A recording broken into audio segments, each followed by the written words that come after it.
सिंधू म्हणजे सागर. संसार सागराच्या पलीकडे आपल्याला जायचंय. मग जाण्याकरता आपण हा विचार केला पाहिजे. पण विचार करत असताना विचाराचे 3 प्रकार सांगितले. ऐका, एक अनर्थक विचार, दुसरा म्हणजे निरर्थक विचार, आणि तिसरा म्हणजे सार्थक विचार. मग आता अनर्थक विचार म्हणजे काय, निरर्थक विचार म्हणजे काय, आणि सार्थक विचार म्हणजे काय? बाबा, निरर्थक विचार म्हणजे जो विचार केल्यानंतर पदरामध्ये काहीच पडत नाही, त्याला म्हणायचं निरर्थक विचार. जो विचार केल्यानंतर पदरामध्ये काही ना काही दुःख येतं, अनर्थ येतो, त्याला म्हणतात अनर्थक विचार. आणि जो विचार केल्यानंतर पदरामध्ये काही ना काही फल प्राप्त होतं, त्याला म्हणतात सार्थक विचार. मग आता आपण कोणता विचार करायचा आहे? अनर्थक विचार करायचा का निरर्थक विचार करायचा का सार्थक विचार करायचा? मग आता निरर्थक विचार म्हणजे काय? आमचे गुरुवर उदाहरण सांगायचे. एक सहज रस्त्याने चालला म्हणे, आणि चालता चालता त्याने विचार केला आपण काय करू म्हणे, मेंढीचे केस मोजू. मेंढी माहिती ना तुम्हाला, मेंढी. हा, आणि त्याने मेंढी धरली महाराज, आणि मेंढीचे केस मोजण्याकरता 2-3 दिवस घातले. त्याला कळालं 15-20 कोटी मेंढीला केस आहे. काही फायदा झाला का? 2-3 दिवस मेंढीचे केस मोजण्याचा विचार केला, मोजले. पण मोजल्यानंतर काही फल भेटणारे, काही पुरस्कार भेटणारे?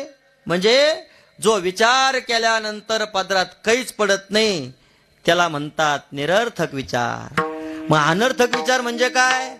जो विचार केल्यानंतर पदरामध्ये काही ना काही दुःख येतं, काही ना काही अनर्थ येतो, त्याला म्हणतात अनर्थक विचार. आमचे गुरुवर एक उदाहरण सांगायचे. 2-4 मित्र बसले म्हणे. हा, आणि 2-4 मित्र बसल्यानंतर एक मित्र म्हणतो, खरे आपल्या जंगलात वाघाची गुंफा आहे म्हणे. मग जो वाघाच्या नाकातला केस काढून आणीन, त्याला 1 लाख रुपये बक्षीस. हा, एक जण म्हणतो मी जातो आणि वाघाच्या नाकातला केस काढून आणतो. अविचारी होतं. हा, बुद्धिवान नव्हतं काय कोणू.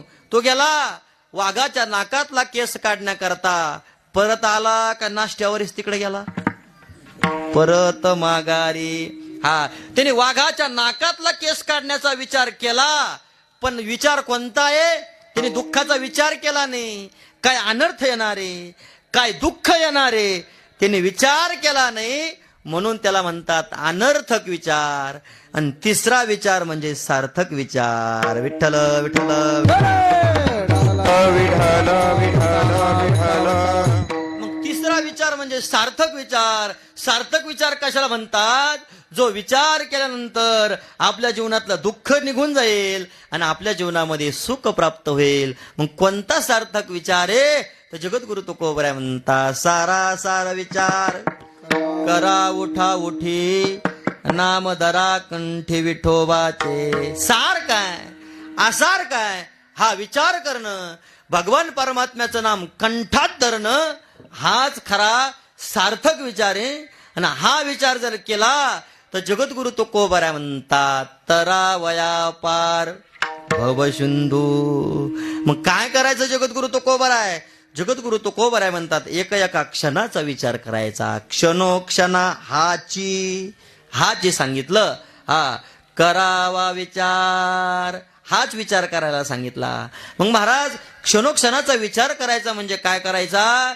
क्षणाला आपलं मरण दिसलं पाहिजे, त्याला म्हणतात विचार. आपल्याला माहिती आहे का आपण मरणार आहे म्हणून? माहिती नाही प्रत्येकाला. एक ना एक दिवस आपल्याला मसनात जाणे, एक ना एक दिवस आपल्याला सुद्धा या सरणावर जाणे आपल्याला माहिती आहे. पण आपण, आमचे गुरुवारे सांगायचे, मनुष्याने जगत असताना 2 गोष्टीला कधीच विसरायचं नाही. पहिलं म्हणजे देवाला, दुसरं म्हणजे मरणाला. धोरणात राहिल्याशिवाय राहीन का मनुष्य? हा, पण आपण सगळं काही विसरून चाललो आणि चाललं आपलं सगळं काही मोघम. म्हणून आमचे गुरुवारे सांगायचे, साधू संतांनी तो आम्हाला जागेवर ठेवलं. एक क्षण आपला संपत चालला. मिनिट सांगितला नाही, दिवस सांगितला नाही, वर्ष सांगितलं नाही, एक क्षण आपण काळाच्या जबड्यात चाललो. काही लोक म्हणतात आमचा वाढदिवस आहे. आता वाढदिवस आहे का घडदिवस आहे? का घडदिवस साजरा करण्याकरताच वाढदिवस साजरा करावा लागतो? हा, बरोबर आहे की नाही? आपला एक दिवस आपण काळाच्या जबड्यात चाललेलो आहे. हा, काही लोक म्हणते, महाराज आमचं आता 50 वेळी वलंडले आई बरोबर आहे की नाही. शेत गणिले ते अर्धरात्र खाय. अर्धे 100 वर्षामध्ये 50 वर्ष गेले म्हणजे आपलं अर्ध गेलं बरोबर आहे की नाही. त्याच्यामध्ये बालात्व काही लहानपण गेलं, पीडा दुःखामध्ये काय आयुष्य गेलं, रोगामध्ये काय आयुष्य गेलं, मग भजनाला काय उरलं. जोपर्यंत आहे ना, काही लोक म्हणते महाराज परमार्थ करणं म्हणजे म्हाताऱ्या माणसाच काम आहे. अरे बाबा जोपर्यंत आहे तोपर्यंत करून घे परमार्थ. एक दिवस जावं लागतं मरून बरोबर. हे घडी घडी काळ, घडी घडी काळ वाटयाची बाय, घडी घडी काळ वाटयाची पाहे. घडी घडी काळ, घडी घडी काळ वाटयाची बाय, घडी घडी काळ वाटयाची पाहे. घडी घडी काळ, घडी घडी काळ वाटयाची बाई, घडी घडी काळ वाटयाची बाई. घडी घडी काळ, घडी घडी काळ वाटयाची बाई, घडी घडी काळ वाटयाची बाई. हे अजून किती आहे आकाश, अजून किती आहे आकाश, अजून किती आहे आकाश, अजून किती आहे घडी घडी काळ, घडी घडी काळ वाटयाची बाय, घडी घडी काळ वाटयाची पाहे. घडी घडी काळ, घडी घडी काळ वाटयाची पाय, घडी घडी काळ वाटयाची पाहे. घडी घडी काळ, घडी घडी काळ वाटयाची बाई, घडी घडी काळ वाटयाची बाई. घडी घडी काळ, घडी घडी काळ वाटयाची बाई, घडी घडी काळ वाटयाची पाहे. अरे बाबा शकंदाला आपली काळ वाट पाहतोय. अजून किती आहे अवकाश. बाबा एका एका सेकंदाला काळ आपली वाट पाहतोय. आपलं आयुष्य किती हे आपल्यालाही माहित नाही. म्हणून जगद्गुरु तुकोबारायांनी तुम्हा मला सांगितलं, क्षणोक्षणा हाची करावा विचार, तरावया पार भव सिंधू. हा विचार जर केला ना, भव नाम संसार, सिंधू म्हणजे सागर. संसार सागराच्या पलीकडे तरुण गेल्याशिवाय आपण राहत नाही. मग मला सांगा, संसार सागरातून तरुण जर जायचं असेल तर काय करावं लागतं. झोपले नाही तुम्ही. साध्या तलावातून जर आपल्याला पोहत जावं लागतं बरोबर एक नाही, पण आपला दम पुरत. मग मला सांगा, या संसार सागराच्या पलीकडे आपल्याला जायचंय, मग काय करावं लागन. काही का आपण मासे धरणारे माणसं जर पाहिले ना महाराज, ह्या थडीतून त्या थडीवर 10-10 किलोमीटर 5-5 किलोमीटर त्या सागरामध्ये जातात. मग कस काय जातात वर ते माशा पकडणारे पाहिले नाही तुम्ही. नजर पुरत नाही इतक्या लांब जातात. त्याचं एवढा दम आहे का. मग कस काय जातात ते. टुपावर जातात बरोबर एक नाही. त्यांच्या खाली ते टूप असतं, ते टूप सहज अलगदपणाने तरंगत बरोबर एक नाही. मग तसं आपल्याला संसार सागर तरून जायचंय तर आपल्यामध्ये नामस्मरणाची हवा पाहिजे. भक्तीची चरण जा नदी, समुद्ररूपी नदी अवघड करण्यामध्ये अवघड आहे, पार करण्याकरता अवघड आहे. मग अवघडाचे का नाही. जगद्गुरु तुकोबाराय म्हणतात, भगवान परमात्म्याला शरण जायचं. म्हणून या शरण जावे सर्व भावे देवासी. देवाला शरण जायचं.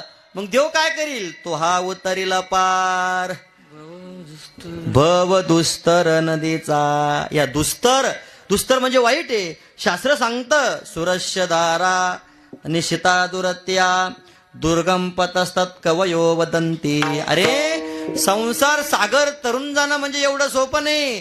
तलवारीच्या पात्यावर चालणं जसं अवघड आहे, तसं संसार सागर तरुण जाणं अवघड आहे. किती अवघड आहे.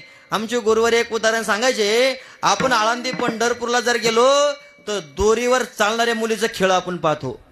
पाहिलं नाही तुम्ही सगळ्यांनी. दोरीवर चालते पहा मुलगी. तिचा आई ती डमकं वाजते आणि ती मुलगी दोरीवर चालते. मला सांगा, दोरीवर चालणं सोपं आहे का अवघड आहे. अवघड आहे. पण ती मुलगी चालते का नाही. का. तिला शिकवलेलं गेलेलं आहे. मग मला सांगा, ती दोरी जर तटकन तुटली तर लगेच खाली येते. बरोबर आहे की नाही? कधी शिकवलेलं आहे. तर शास्त्र सांगतं बाबा की जसं दोरीवर चालणं अवघड आहे तर संसार सागर तरुण जाणं अवघड आहे. पण एवढं ध्यानात ठेवा बरं का, ती दोरीवर चालते ना तर तिच्या गळ्यात एक दांडकं राहतं. दांडकं माहिती आहे ना तुम्हाला? असे इकडं झोक गेला का असं करते, इकडं झोक गेला का असं करते, झोक जाऊ नये म्हणून तिच्या गळ्यामध्ये दांडकं आहे. त्या दांडक्यामुळं तिचा झोक जात नाही. बरोबर आहे की नाही? तसं आपण परमार्थ करायला लागलो, भक्ती करायला लागलो, नामस्मरण करायला लागलो, पण आपल्या ठिकाणी एक विचाराचं दांडकं पाहिजे. बरोबर आहे की नाही? विवेकाचं दांडकं पाहिजे. हा आपला पाऊल जर वाईट ठिकाणी पडायला लागला लगे विचार काढायचा, झोक जात नाही. लगे विचार काढायचा, झोक जात नाही. झोक जायला लागला ती मुलगी ती काडी हलवते, तिचा झोक जात नाही. तसा आपला झोक जाऊ नये म्हणून विवेकाचं विचाराचं हे दांडकं आपल्याकडे पाहिजे. मग काय अवघडे संसार सागर तरुण जाण्याकरता. म्हणून जगद्गुरु तुकोबरा म्हणतात तरा वया पार भव सिंधू. मग काहो जगद्गुरु तुकोबरा आहे, तुम्ही आम्हाला एवढं सांगता संसार सागराच्या पलीकडे जा, संसार सागराच्या पलीकडे जा, नामस्मरण करा, विचार करा, का सांगता? तर जगद्गुरु तुकोबरा म्हणतात तुम्ही ज्याला शाश्वत म्हणता ना ते शाश्वत नाही, हे नाशवंत आहे. अभंगाचं दुसरं हे नाच बाबा देह जाईल जाईल त्याशी काळोबा खाईल. संत सांगतात या देहाला एक ना एक दिवस काळ खाणारे म्हणून हा देह म्हणजे नाशवाने.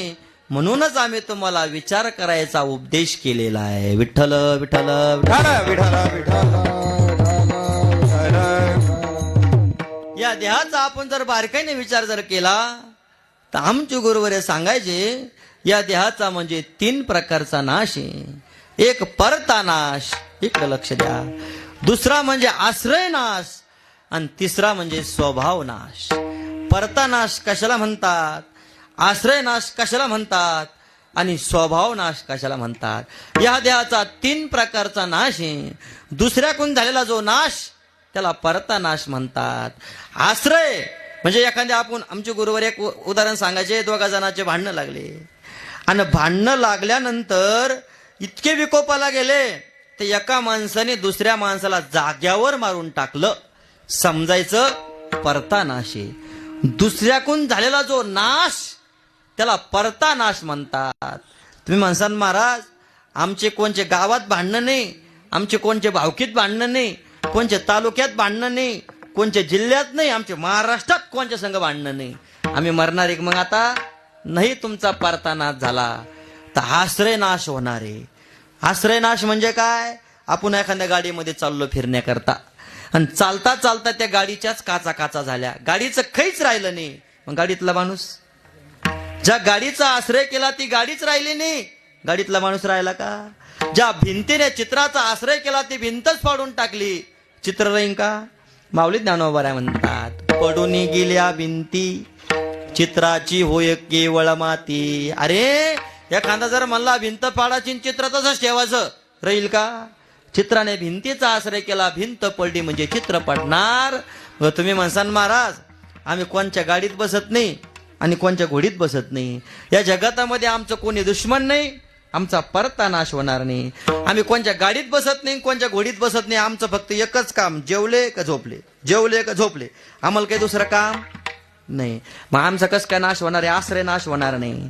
आमचे गुरुवर सांगायचे बाबा नाही परता नाश झाला म्हणजे नाही दुसऱ्यानं मारलं, नाही आश्रय नाश झाला म्हणजे काही नाही ठोकला तरी स्वभाव नाश होणार आहे.